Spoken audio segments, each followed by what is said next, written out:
Halachot, Chazak ou Baruch Rabotai, Besorot Tovot, on est le 14 aujourd'hui, Yad en hébreu, Yad Chazaka dans le mois de Kislev.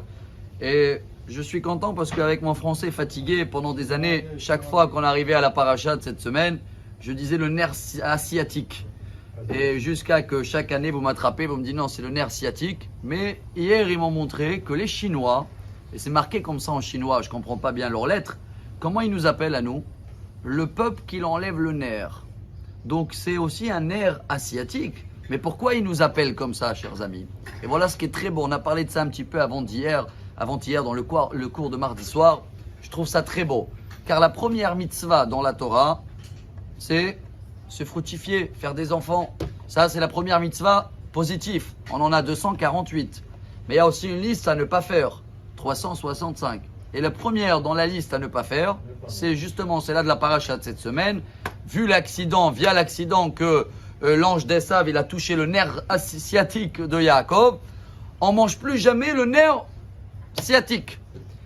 Et on a parlé ensemble, on dit quoi? C'est avec ça que Dieu il commence les devoirs. Pour nous, ça aurait été pas mieux de mettre ne pas voler, ne pas faire quelque chose qui est plus fort.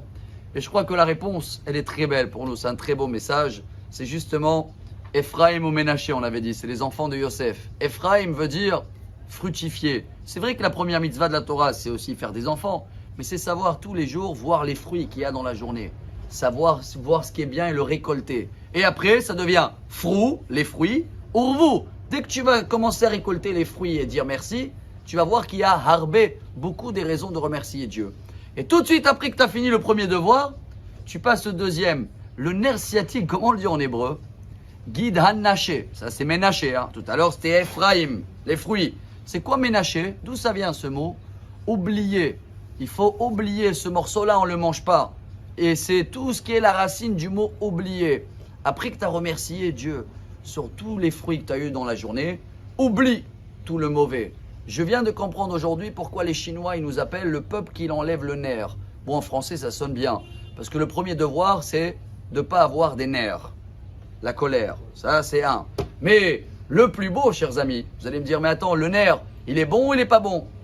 Il n'a pas de goût. On a vu ensemble dans le Talmud traité Choulin, page 91, que même pas on sait que si tu fais une soupe au nerf, on ne sait même pas si elle est bassari. Il y a plusieurs avis.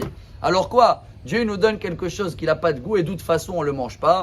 Et voilà la plus belle finish pour aujourd'hui. En général, on termine les discours avec Samuel Rabbi Hanania ben Akashia Omer. Ratza Kadosh Baruch Hu les Zakot et Israël. C'est un mérite qu'il a donné à nous tous que dès qu'après 120 ans, on va voir est-ce qu'il a fait le premier devoir dans la Torah. Il a fait des fruits, il a fait des enfants, il m'a remercié, il a récolté des fruits. Oui, bravo. Viens, on va voir s'il a fait le deuxième. C'est quoi le deuxième? Il a jamais mangé le nerf sciatique. Oui, bravo. Donc directement, on a trouvé le positif en premier. Mais n'oubliez pas, ça veut dire aussi, est-ce qu'il a oublié les événements mauvais qu'il a eu la veille? Est-ce qu'il s'est avancé? Si on a compris ce message que même les Chinois ils l'ont compris, alors ce nerf sciatique devient aussi nerf asiatique. Et dans ce cas-là, Bezrat Hashem, on a Ephraim ou Ménaché. Bonne journée. Amar Rabbi Elazar, Amar Rabbi